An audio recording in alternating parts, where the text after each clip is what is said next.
Hello, good afternoon, good evening, good morning, depending on where you're joining from today. Thanks for being part of our weekly live discussion about digital transformation related topics. My name is Eric Kimberling. I'm the CEO of Third Stage Consulting, and I'm going to introduce our guest here in just a moment. But today's topic that I want to unpack for a brief moment at a high level is the EU versus SAP and antitrust allegations that the European Union has filed against SAP, or at least they're investigating potential um, allegations of antitrust behavior as it relates to third-party support and maintenance. So that's what we're going to talk about here today. I'll introduce our guests in just a moment, two experts in the field. They're going to help me unpack this topic, just talk about what it means to the enterprise tech space in general, as well as what it means to SAP customers, both those that are on legacy systems using third-party support and maintenance. And I also want to talk about what it means for the future of S4HANA and just enterprise tech in general. So whether you're an SAP customer or an enterprise tech customer in general, this is a topic that's going to be very important and worthy of discussion here today. And I think it's something that's very interesting and something that's been a long time coming. I think this is a self-inflicted wound of the industry. I think this is a reflection of some of what I would consider, this is just a personal opinion. This is not a legal statement, but my personal opinion is that there is some highly unethical behavior at best that is happening in the industry. And now we're seeing the dark side of some of those behaviors here percolate in the form of a formal government investigation, which is relatively new in the space. And so we want to dig into that in a little bit more detail, talk about, is this a big deal? What does it mean to buyers? What does it mean to vendors? All that good stuff. We're gonna unpack it here. And as always, would love to hear the audience feedback here, because I think we're probably going to strike a nerve here, positive or negative or both, for a lot of people. So I'd love to hear people's feedback, whether you're part of the SAP community or part of the enterprise tech community or a customer, some combination of all the above. Would love to hear your feedback on what you think about this whole antitrust investigation into SAP as it relates to third-party maintenance. So one other thing I'm going to mention too, just before we dive in and introduce the guests, is one other thing that I'm noticing, and this is actually totally unrelated to what we're going to talk about today, but somewhat related, is there's also a similar antitrust investigation involving Epic Software, which is in the healthcare industry. They do electronic healthcare records, and there is an investigation, I believe it's in the U.S., where regulators are looking into whether or not Epic is stifling innovation and stifling competition among potential competitors of Epic Software. And we're not going to dive into that, but the reason I bring it up is because both these cases sort of rose to the surface of public awareness here just in the last 30 days.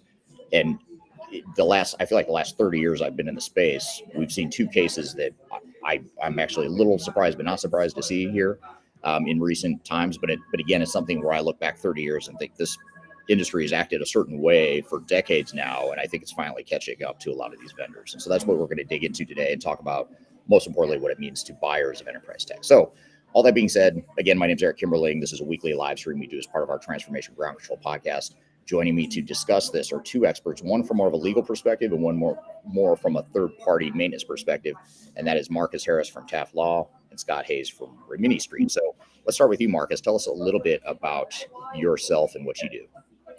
Yeah, thanks, Eric. I'm happy to be here. Nice to see you again, Scott. I'm an attorney at Taft, Stettinius and Hollister. I'm in the Chicago office. I've practiced in this space, in the enterprise software space, for over 20 years. I started my career working in-house at SAP, worked in-house at Infor, and now regularly draft and negotiate software-related agreements, including maintenance and support documents, PSAs, MSAs, SOWs, and then what's unusual about my practice is I litigate these big transformation failures when they go sideways in courts and before arbitration panels across the country. So I think this is a huge issue, and I'm excited to talk about it with you. Yeah, really curious to get your perspective on this. You and I haven't had time to talk about this even offline, so this will be a real live unpacking of this for the first time for at least you and I. And then, of course, we have Scott Hayes from Rimini Street. So tell us a little bit about yourself from Rimini Street, if you don't mind, Scott. Yeah, thanks, Eric, and good morning, Marcus. Good to see you again. I have been at Rimini Street for several years, but for decades before that, I've been working in the enterprise software space, particularly in ERP and in some customer experience areas as well. And I brought that experience to Rimini Street, where I'm happy to be part of this third-party support capability. I don't know if I want to call it an industry necessarily, but this alternative to vendor support that is giving clients choice and we'll get into that as we talk today. But I really appreciate the opportunity to speak on this topic. Absolutely. Yeah, appreciate you both being here, especially on relatively short notice. We planned this relatively quickly just around this newsworthy topic. So appreciate you guys both joining. And one quick question for the audience, two-part question. One is I'd love to see where you're joining from today. So if you don't mind dropping in the chat what city and country you're joining from today, love to get some context of where you are in the world. And of course, different parts of the world are going to have different regulations at some point around all this third-party stuff. As well as other nuances in these local markets. So we'd love to see where you're joining from today. And secondly, let us know what you think of third-party maintenance. Do you know are you aware of it? Are you using it? We'd love to get any feedback you have around third-party maintenance. And I'm actually going to start there, and maybe just a backup for those that don't know. And it is fascinating to me how many people don't realize this, but when an organization deploys a product like an SAP or an Oracle or Microsoft, whatever the case may be, oftentimes there are third-party support options. So you don't necessarily have to get support and maintenance from your direct software vendor. You have third-party options. Now, whether or not the software vendors want you to go use a third-party support option is a different story. It's a different conversation. I would argue that most of the time they would prefer you don't, and in many cases they'll make you think that you can't, and that's really the heart of this whole case here. And I'll ask Marcus to unpack the case here in just a moment. The reason I bring this all up, though, is because I do liken this much to like buying a car. If you buy a new car, you can take your car to the dealership to get your oil changed and do whatever service you need, but you also have hundreds or thousands of other choices of mechanics and service providers that will change your oil or fix your car or whatever you need. You don't have to go to the dealership. And so in my mind, that's kind of how I view this whole third-party maintenance and support thing. You don't have to use third-party support, but you also don't have to use the vendor support either.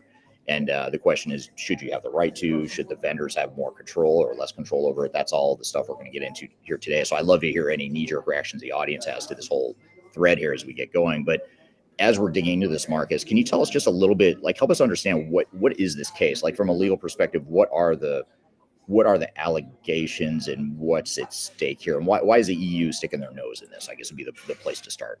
Yeah, well, to premise this, I mean, this is EU specific, right? And certainly I'm a U.S. attorney, but from a kind of general background perspective and looking at the allegations and summaries of these allegations, and given my industry know-how and how SAP operates from a contractual perspective, this is a major investigation by the European Union into what it sees as claims of anti-competitive behavior. And so they're looking at this from an antitrust perspective, focusing on SAP's practices around maintenance and support for on-prem software systems. And so the question at issue is really has SAP exploited its market dominance to restrict competition and impose unfair conditions on its customers regarding their ability to get support and maintenance for those legacy on-prem business systems from third-party providers. And so, I mean, what's significant about this is it's really the first formal antitrust investigation of SAP that ever. There have been questions since at least 2022 when regulators were asking SAP customers about their ability to switch support providers for the SAP software. But this is the first time it's really bubbled up and become a major issue. And I think if you look at the history of SAP and its contractual practices in restricting customer choice, to me, and I think you brought it up a second ago, I mean, it's really surprising that it's taken this long for this to come to fruition for them.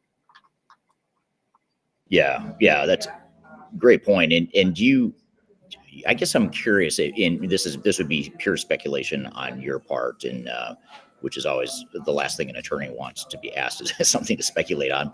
And by the way, I will say that everything we're talking about here today is not legal advice. We're not here to give legal opinions necessarily. We're just here to talk about from an industry perspective what's going on here and what does it mean to buyers. But why do you think, or if you had to speculate, why do you think the EU would have picked third-party support as an area to hone in on? Because like you said, and like I agree with it, there's decades of weird, sketchy stuff that has happened in this industry. It's not anything necessarily new. So why now? Like, if you had to speculate what that is, what are your thoughts there?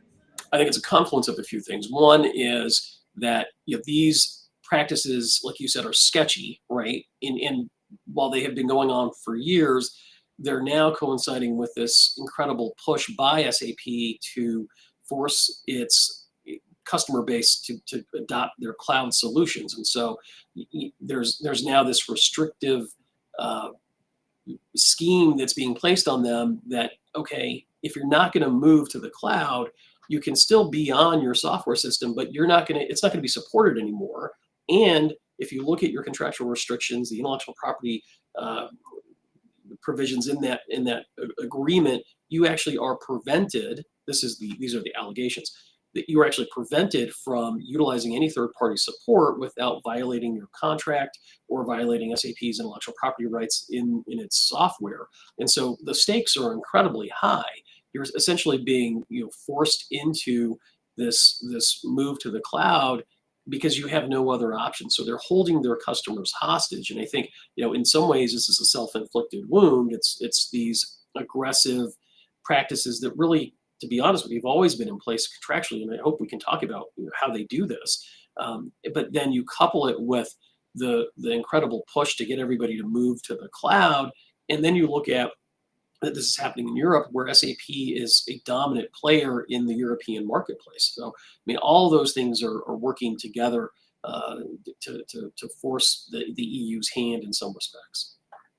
Yeah. And I want to ask you a follow up to that, Scott, just to talk more from the perspective of the history of Rimini and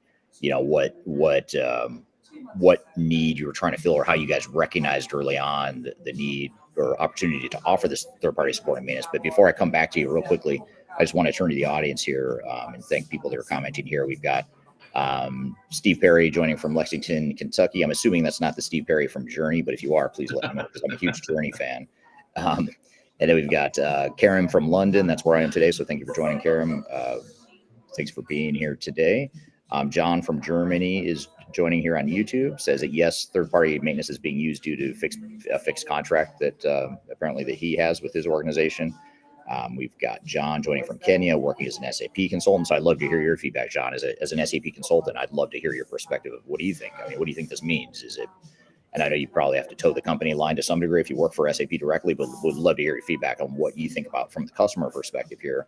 And then we have someone from Pembroke Pines, Florida joining, although I can't see the name. So thank you everyone who's commented so far on where you're joining from. Really appreciate you joining here today. So Scott, turning to you for a moment, tell us a bit, and again, I'm trying to back up. On one hand, I want to dive right in and get into this, but on the other hand, I want to back up and make sure people understand the landscape here. Rimini Street offers third-party support and maintenance for SAP and other solutions too, not just SAP. Tell us how you guys, what's your philosophy on what need were you trying to fill? How did you guys recognize that this was a thing or an opportunity? What problem are you trying to fill for customers? Tell us a little bit about the history of Rimini and how you guys got to it. Sure. So Rimini Street was founded in 2005. So we turned 20 years old this fall. And we've been providing third-party support for, like you say, SAP, Oracle, more recently VMware, as an alternative to the vendor support. So kind of going back to the way that most enterprise software contracts were established in that time frame, is there were separate contracts for the right to use the software and for the ongoing maintenance of the software. And the right to use the software was a perpetual license. So you paid for it once, like you bought your car. You weren't leasing it. You bought it outright. You had the title to it. You bought the right to use your license into perpetuity. And then every year you had the opportunity to subscribe to annual support and maintenance from the vendor. And typically, it was priced at somewhere around 20, 22, 23% of what the perpetual license cost was. So it wasn't an insignificant expense. And it's really necessary for an enterprise of any size to have that maintenance and support for a couple of reasons, for several reasons. One, this is, it's really the core digital heartbeat of your company. It's where you're operating to get things done in the company and recording those transactions and reporting on those transactions. And it's the way that we keep records for our businesses. And as part of that, it was important for clients to remain number one, secure. They had to know that their data and their systems were secure, so that, today, tomorrow, et cetera, they were going to be working and there wasn't going to be any kind of breach. So it's important to have it secured. It's important to have it stable. It's working. I got people on the shop floor. I got people in the field. I need to make sure that software is stable and working and doing the job I need it to do. It needs to be performant, and it needs to be compliant with whatever the regulations are, tax, legal, regulatory compliance in the jurisdictions in which my company is operating. So that was all part of the maintenance agreement. The vendor would provide patches for known vulnerabilities in the security space. They would provide tax, legal, and regulatory updates as needed, particularly in the areas of finance and human capital management, human resources. Payroll is where those tax, legal, and regulatory issues came up. E-invoicing in many, many countries is a regulatory requirement. And so Rimini Street said, we understand all of that, and what's important to clients to keep their software stable, secure, performant, and compliant. But the software vendors were charging a lot of money for that. And our founder felt that the delivery of that service experience when something goes wrong was subpar, and that there was an opportunity to provide a higher level of service and a broader level of service with a more responsive model. So Rimini Street started with offering that same annual software support at up to 50% off what the vendor was charging. But what came with that was a more responsive kind of a support experience, direct access to engineers who could help resolve issues, as well as security solutions that would help proactively mitigate risk, interoperability solutions that could help the software continue to operate in environments for many years, and tax, legal, and regulatory updates to make sure to help our clients remain compliant. And it was really that cost and the service experience that were driving it, but there was one more thing, and that was freedom in a roadmap perspective. So you've mentioned already, and Marcus has mentioned that SAP imposes deadlines on support. And that was happening all across the industry. Vendors typically would only want to provide support services for the latest release, or one back or two back, kind of that. It's a rolling support deadline, and SAP is still doing that. And we believe, and I think most of the practitioners believe, that the life and value of enterprise software is a lot longer than the vendors are willing to support. So this need to upgrade just to remain supported was completely artificial from our perspective. And we wanted to give our clients a much longer roadmap on the software that was already working and had no really material reason to change. And so at the very beginning, we said, we'll not only do those things I just mentioned, but we'll also support your existing release for up to 15 years or more, and then you can move forward on your timetable.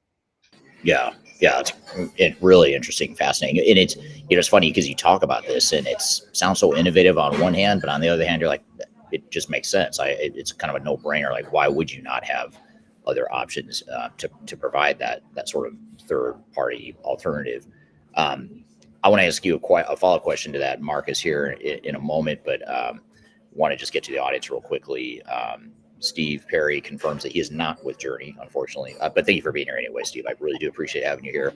So he is not here. We have someone joining from Belgium and others joining as well, so thank you for that. I want to ask the audience a quick question before I ask Marcus this next one, but I want to hear from the audience, even though we're early in this conversation. Just give me a yes or no. Do you think customers should have the right to go outside of their core software vendor to get third-party maintenance? Just give me a yes or no. I'm just curious to get a knee-jerk reaction from you so far, knowing that we're going to dive into this more. You may or may not change your opinion after this, but we'd love to get your feedback. So let us know what you think in the comments wherever you're watching today. But Marcus, I want to get back to something that Scott just said and then something you said and bring it together. I'm playing devil's advocate here. So you made the comment earlier that a lot of times vendors will, and one of the allegations here from the EU is that SAP is putting in contracts or language in their contracts that state you cannot go get third-party maintenance and support. You can't use a third party. In some cases, they have language like that, I think is what you said. There's also another piece of this too, which is around, just lost my train of thought. It was around the back penalties. So if for some reason someone said, I'm going to cancel my SAP maintenance through SAP for 2 years, let's say, and I decide I'm going to go to Rimini Street. And then for some reason I decide, you know what, I'm going to stop at Rimini Street and go back to SAP for whatever reason. Because again, I have freedom of choice, right? So I might go back to SAP. What SAP is doing is saying, okay, that's great. You can come back, but you need to pay us for those 2 years. You didn't pay us that you were paying Rimini Street. So that's another piece of the anti-competitive allegation that they're making. But to play devil's advocate, you mentioned it, that in the contract, there's oftentimes language that supports their right to do that. So I guess the question is, even if something is super sketchy and weird and unethical, but you agree to it in a contract, what does that mean to a buyer? Is that something you should just be like, oh, it's no big deal because it's unethical, so it'll get thrown out of court? Or should you say, you know, I'm going to push back on this and I'm going to get that struck from the contract if I can? And what if they won't remove it from the contract? Just help us unpack that a bit, if you don't mind. Yeah. Well, that's a very bad strategy for anybody negotiating a contract, is to agree to something and then say, well, it's not going to be enforceable because it's unethical. That is a recipe for disaster. But let's be clear about what SAP is specifically doing, because I'm not sure I was clear. There is not an express prohibition, as far as I know, and certainly not in the contracts that I have seen, that just outright prevents you from using a third party for support. Okay, that would be clearly. That's really important. Though. I want to make sure, because I misspoke then, if that's what you're saying, because I wasn't aware of that. So it sort of actually fits better than what I was thinking, is that I didn't know they had that clause in their contract. So it sounds like maybe they don't necessarily. Right, and one of the users here, or viewers, Rama Krishna, asked this question. So, well, we've always used third-party support. I never knew this was prohibited, and it's not necessarily prohibited, and that's where the EU is coming in, and they're saying, okay, well, these practices are anti-competitive. And what are the practices? And one of them is just what you said. It's charging a high reinstatement and back maintenance fees when the customer comes back. And so oftentimes, sure, you can suspend your maintenance or support for a period of time, but when you reinstate it, you've got to pay all the back fees that would have been due for the time that you were in that suspended period. And many times it's at whatever the current rate for, Scott was talking about the percentage, 20, 25, 23, whatever it is, maybe you started at 15 and you've been off for 7 years and now it's at 23, you're going to, be assured they're going to get the most out of you that they possibly can. And so, is that unethical? Is that unconscionable? That's what's really at issue here. The other things that they do is, the other things that SAP does, they'll routinely extend your license term, or not your license term, but your support term. So these things automatically renew unless you say, hey, we don't want to do it. You miss it, and now you've got another 5-year term, or whatever it is, just by way of example. And so, those provisions are what the EU is looking at and what is deemed to be problematic. So do they outright prevent you from going to somebody else? Not necessarily. And they couple that with some restrictive provisions in their confidentiality clauses, in their intellectual property clauses. So, some of the allegations, you look at the Tomorrow Now lawsuit from Oracle, it's that the copyrights were actually infringed by this third-party support provider. And so that's another way they get you, okay? Or you've now accessed confidential proprietary information in violation of the contract. So those provisions are much closer to outright prohibitions because of the way they operate. But these other provisions where you've got to pay back maintenance and the like, and automatic renewals, those are problematic as well, but they're not as prohibitive necessarily, but they're still anti-competitive, arguably. Yeah, there are a couple of things I might tag on here, Eric. We've been supporting SAP clients legally for many, many years. Over 1,000 SAP clients have come to Rimini Street for third-party support without legal issue there. I think these practices aren't so much, a complete stone wall legal blockade of third-party support as much as they are. We're going to make it hurt. We're gonna perhaps elongate the initial contract term in which vendor support is required. We're going to talk about paying back maintenance, which is really an interesting and odd topic because they want you to pay for something you weren't getting, right? They want you to pay for support that wasn't delivered by the vendor during the time that the third-party support provider was providing it. So that's an odd one. And frankly, we have seen some of our clients choose to go back to the vendor without having to pay back maintenance. I think that's part of the negotiation. I think there's often a couple of things at play with the vendor. One of them is we'd love to have you back, or we'd love to have you where we can, continue to charge maintenance fees into the future and sell you more of our products. And so we have sometimes seen a client go back to, say, SAP to get another product, and they're welcome back, and they negotiate just like any other prospect would for SAP at that time, and SAP, would be happy to sell them something new. Yeah, absolutely. I think if vendors were to truly play the long game, they would recognize that, that's the way to do it is to create an enticing reason for people to want to come back. And, I don't think, quite frankly, I don't think SAP would have to force their customers into S/4HANA if it was such a great product and it was such a slam dunk and such a, why are we having this conversation is my question. I mean, this seems like there's something else going on here. And I think if we're being candid here, I think the problem is people don't want to move to S/4HANA. Most SAP customers have not yet moved.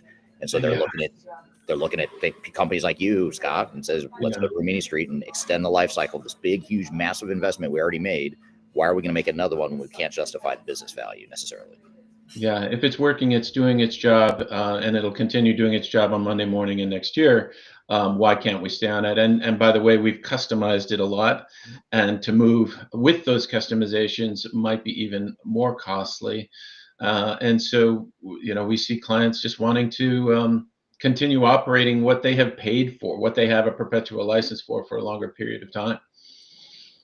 Great point. And actually that I want to come to you, Marcus, because I don't think you mentioned it in your intro today, but I know you've mentioned it on this podcast in the past. And I know this about you, that you're an IP attorney, intellectual property attorney. And I think about, I look at these companies, and we have a lot of clients that are in this boat where they have spent so much money and time perfecting and fine tuning SAP ECC or whatever legacy system they have. And I know customization is a bad word. No one wants to do it. We all want the clean core, standard off-the-shelf software. That's all a load of garbage. That's not going to happen for most organizations. Right. So set that aside for a moment. You have to, you're going to have to tailor the solution to fit your needs if you're of any sort of complexity or depth or whatever. But the reason I bring this up is I feel like companies are being stiff-armed or they're being forced in some ways into getting rid of this intellectual property they built, which is in some ways their secret sauce. They built ECC in a way that supports their business better. And now they're being asked just to move over to S/4HANA, do a clean core, get rid of the customization. First of all, it's highly risky and unrealistic. Second of all, why would you throw out all that IP and just defer to SAP? Because SAP gods must have the better answer than we do on how to run our business. I don't know what your thoughts on that. No, I've got a lot of thoughts on that. I mean, I think you both are right. I mean, you've got a highly customized, modified, configured system that's worked well for you. You've got a perpetual license to continue using it perpetually. Why are you going to move to the cloud when, in many cases, all the functions and features of that on-prem software are not incorporated yet, or not incorporated in the same way as they are in the cloud system, and you lose, what may very well be your secret sauce or your competitive advantage, because now you're on the same system that all your competitors are using with minimal modifications or customizations, understanding that, everybody wants to customize. And they largely do. But the value proposition is challenging, and that's not making any comment on whether S4HANA is a good system or not, but just in general, I mean, that's not a great option for most people. And then you couple that with the strong arm tactic, arguably, right, of being prevented through contractual provisions on disclosure of proprietary information, confidential information, the risk of a lawsuit because of somebody modifying the intellectual property or copyright issues. It all becomes untenable in some ways. And what are you supposed to do as a customer? And I think there's a comment here that SAP is going to get maybe a little bit of a black eye from this if they continue these aggressive, what are perceived as aggressive tactics. Yeah, I think the customization argument is really interesting, and without opening a can of worms, some people call it technical debt or legacy. I don't like to use either of those words.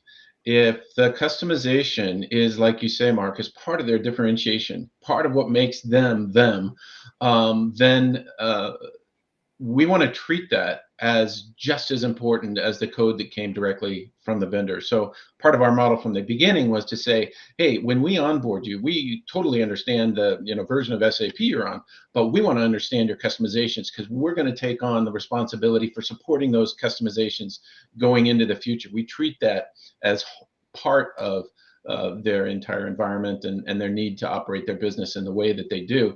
And there are ways to take those customizations with you to the cloud in a couple of ways. One, you can do what's called bring your own license, and you're going to move out of your data center, but you're going to move to a public cloud facility, a hosted facility where they're just running the servers for you, but you're bringing your license, you're bringing your software, you're bringing your customization. Some people call that a lift and shift. Fine. Right? It's just an IP address. We can, make sure that we support you wherever that is running. The bigger issue, I believe, is not so much the move to the cloud, but it's the relinquishing of the perpetual licenses and moving to a subscription model where now my right to use the software and my support for the software and possibly some other services related to the operations of that software are all bundled into a single agreement.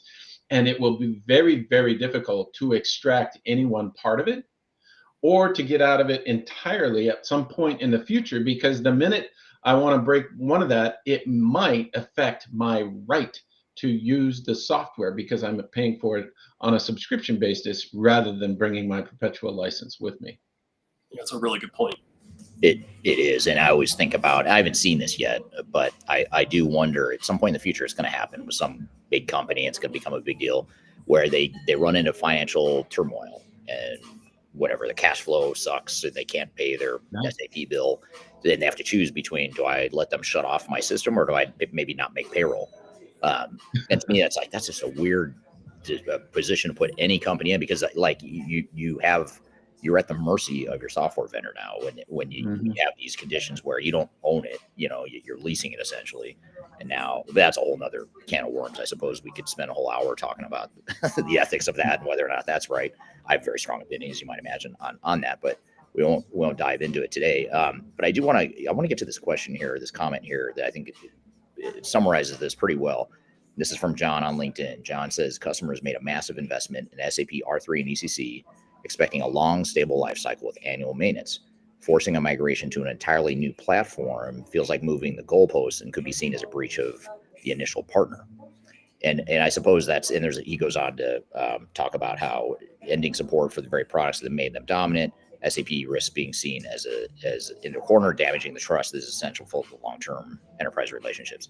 And that's the comment you were referring to, Marcus. And that, I think that's true. I mean, I have not seen a vendor be this brazen and take their customers for granted as much as SAP is right now. I mean, I cannot believe it, honestly. It fascinates me. I thought I'd seen it all in this industry, and now you see stuff like this, and you're like, I can't believe SAP thinks that this is okay and that people are just going to follow along because this is SAP. I think this will ultimately be SAP's downfall. I don't think they'll be the massive number one player they are for much longer as a result of it, because we just see so many pissed off clients, and I don't think they understand or care that their customers are this pissed off. But they are very pissed, and they're coming to us trying to figure out ways to get around it. They're not to the point yet where they're ready to throw out SAP, but I can't see this being a sustainable model for them. It might be fine for the next 5 years, and their stock price is doing great right now. I just don't think it's going to last much longer. And then I want to also get to some other comments here. I asked the question earlier, yes or no, do you think customers should have the right to use third-party maintenance or not? And so far, we're 3-0 on yeses. So John on YouTube says yes. Steve on LinkedIn says yes. And Rama on LinkedIn says yes as well. So 3-0 on yeses so far. But love to hear your thoughts. Anyone who Can I vote? Can I vote? I'd love to hear what your vote is. What is it? Just in case I don't want to assume anything, Scott. But let's make it a yes. Okay, got it. So we're 4-0. And Marcus, what's yours?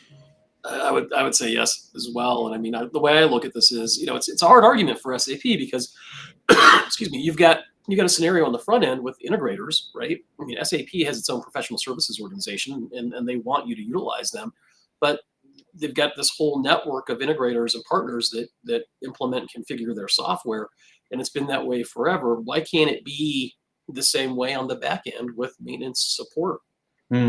It's so. You got to argue, well, if there's no intellectual property issue on the front end when people are configuring and modifying the code, how can there possibly be one on the back end when people are merely providing support for the system?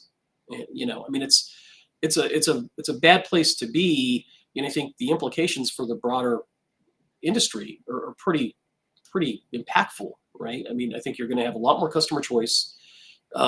You're going to be able to have the ability to choose the support provider that you want. You're going to have more innovation, cheaper prices. So I think ultimately it should be a good thing. And the question is, what's going to happen to SAP, right? I mean, if they're found to have violated EU antitrust laws, regulations, what's the penalty going to be? And we've seen huge penalties for Meta, Facebook, Microsoft, come out of the EU.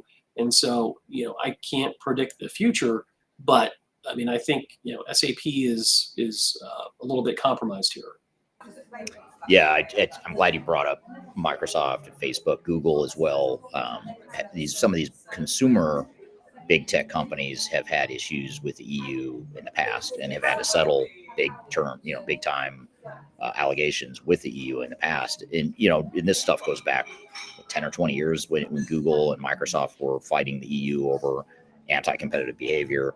And I think the difference, though, is that they're big tech companies that are consumer facing, whereas SAP has gotten away of flying under the radar, being B2B, and regulators and people in general just don't feel as bad for businesses when they get screwed as they do for individuals.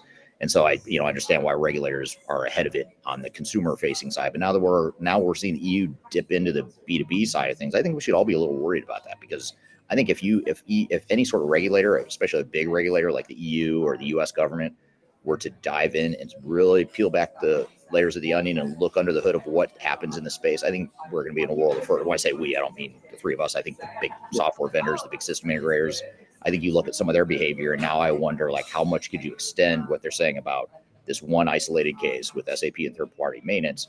What does that mean, for example, even just SAP's forced migration to S/4HANA? Is that antitrust behavior or monopolistic by saying you have to get off your old system now or else we're going to cut off support and you need to move to S/4HANA? And by the way, we're not going to put any more R&D dollars over here. We're only putting it over here. And by the way, it's going to cost you more longer term. I don't know. I mean, I don't know if you can answer that, Marcus, at the risk of asking you an illegal opinion you may or may not be able to give. But what's your reaction to that? No, I mean, I think if you look at this just as a logical, reasonable person, I mean, these businesses agreed to this, right? This is a contractual framework. And I think there's a lot less sympathy for these businesses when they've stepped up to the plate and said, yeah, this is something that we want to agree to. Here's our money. You've got to be diligent when you look at these contracts. You have to have someone that has experience look at these, and the goal is to have as much flexibility and as much indicia of ownership as you possibly can with respect to these software systems, so you have the flexibility to do what you want in a way that does not impose additional fees and burden on you. And so where do you draw the line between overregulation and consumer protection? And I don't know the answer to that question, but certainly I think the lightest touch possible is most likely preferable. You don't want to decimate the software industry and start imposing draconian regulations and rules on vendors and third-party providers. But I don't know where that line is. Yeah, it's a good point. I had consumer choice is a good thing generally, and that's why these what these regulators are trying to protect both in the U.S. and sorry, my screen just went black there. There we go. Both in the U.S. and the EU, we're trying to give the consumers choice, and that's a great thing. And at Rimini Street, we are pro SAP. We love SAP software. We think it's some of the best ever written for businesses.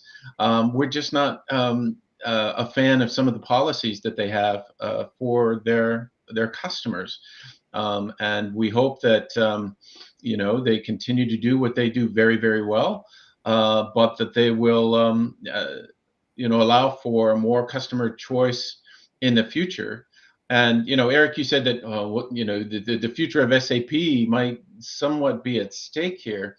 I think there are some practitioners out there who will over time just change their footprint, and because they have the licenses, they can choose to use them or not, right? And I might say, well, I'm going to continue to use SAP for my core financials, my debits and credits and accounting and all that. But I might go look at a best of breed software for transportation management or warehouse management or human capital management or CRM. And I want to be able to put that together. We sometimes call that a composable strategy. We think that same composability ought to be available for any of the services related to running and supporting that software, as Marcus said, for implementation services, configuration services, professional services related to it. Support's just another one of those. How can I compose the right software and the right service partners to get the most value for my investment?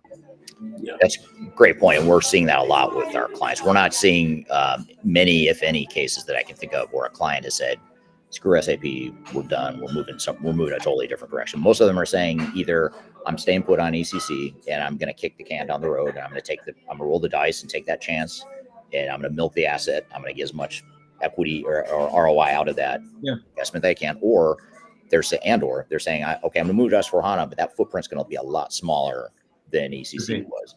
And I think that's a smart move and it's also just a natural human reaction to when you get screwed, why would you, or if you feel like you're getting screwed or being pressured, why would you then turn around and say, okay, I'm going to go all in and double down on SAP now and put all my eggs in that basket when they just got done, strong arm me into something that maybe I'm not ready to do or I shouldn't have to do right now. I'm not, because we don't have a lot of clients that are like, oh yeah, we're totally ready to go.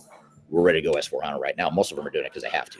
It's like, well, we have no choice. I mean, or they feel like they have no choice. Yeah, and we hear that every once in a while. Well, why are you doing that? Oh, because our support is ending. Well, we can help with that, right? Yeah. If that's the only reason, then maybe you should take an alternative path. Yeah, because you have a lifeline till 2040 at least, right? With your with S4HANA or exactly. With SAP ECC.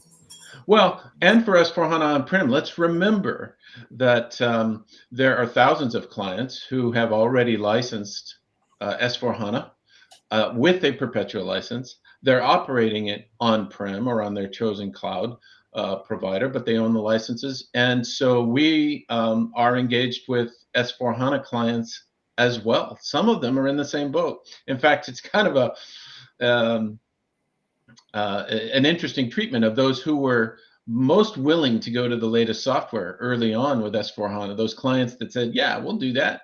And they took their perpetual licenses and reinvested in S4HANA. And then SAP came out and said, well, the latest and greatest innovation capabilities, say in AI or Green Ledger and some of these other capabilities, were only going to be available if you subscribe and move to the S4HANA cloud agreements. Right. That's a great point of clarification. Thank you for bringing that up too. The S4HANA doesn't necessarily only mean cloud. You could also have the on-prem version as well. And it doesn't necessarily mean subscription because you might have perpetual. We have to separate out the deployment decision from the licensing decision. And they don't always have to go together. But yeah, many of them still have perpetual licenses on-prem deployments. Well, that leads to an audience question here from Darian on LinkedIn. Darian says, how can organizations protect their customized IP when moving toward a cloud or subscription model? Yeah, I'll talk about that. So in SAP parlance, you've mentioned clean core, which is an SAP phrase. And there is a migration called a greenfield migration, which says, let's not bring all of our customizations with us. Let's just kind of start over with a clean slate and try to eliminate or reduce the customizations. But that doesn't mean, clean core does not mean that you can't do something unique with the software. It just means you can't do it within the core code with the same techniques and capabilities and tool sets that were available with ECC. You need to build those with new tool sets and operate them on something called BTP, the Business Technology Platform, which has some subscription pricing associated with it.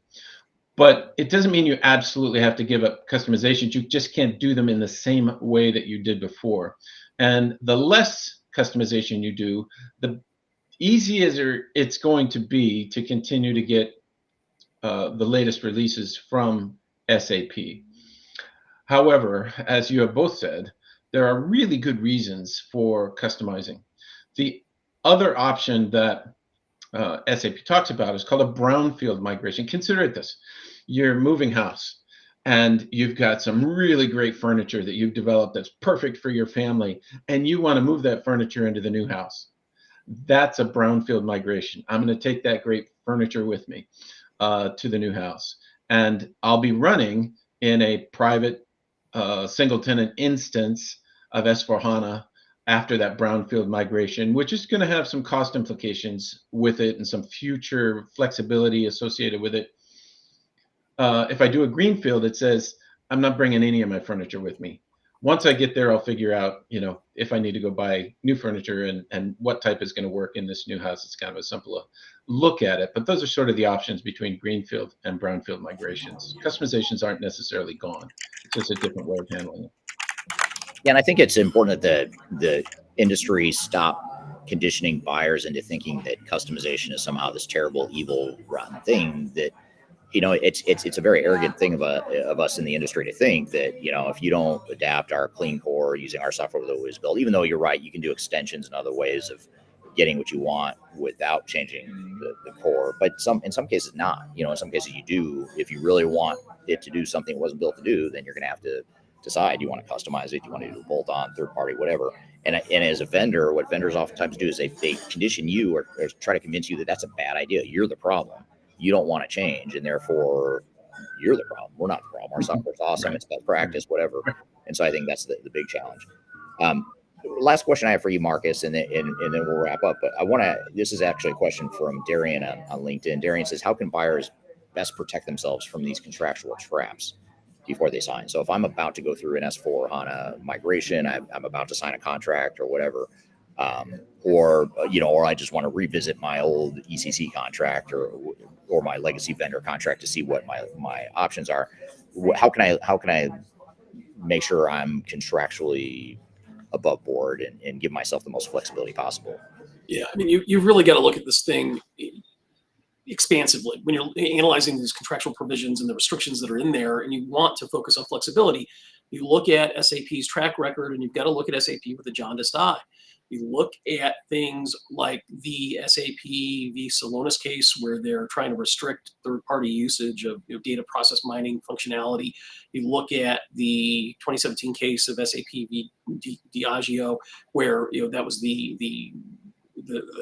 seed of this indirect usage scheme, and then you look at what they're trying to do today with their ability to not own customer data, but restrict and control your ability to use customer data, particularly with artificial intelligence. And so there very much is a consistent pattern here. And as you're looking at these contracts, you have to think about flexibility, future growth, minimizing fees, and giving yourself as many options as you can in giving yourself a dog in the fight if you've ever got to enforce these contracts or have a contractual provision imposed on you that's preventing you from utilizing the software the way you want to use it. And it's not so much about utilizing the software, it's about conducting your business the way that you think you need to conduct your business.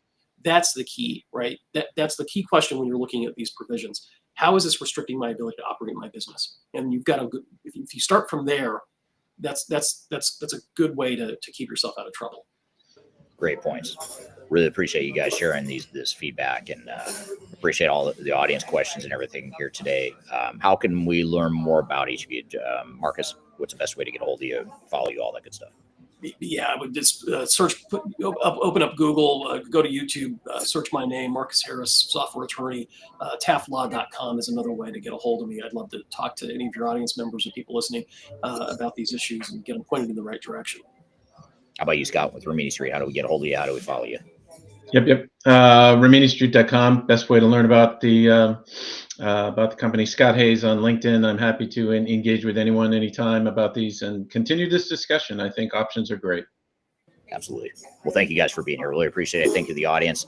We're going to polish this up, add some additional content. It'll become part of our official Transformation Ground Control podcast that comes out next week. So keep an eye out for that. Go to transformationgroundcontrol.com for more episodes of that podcast.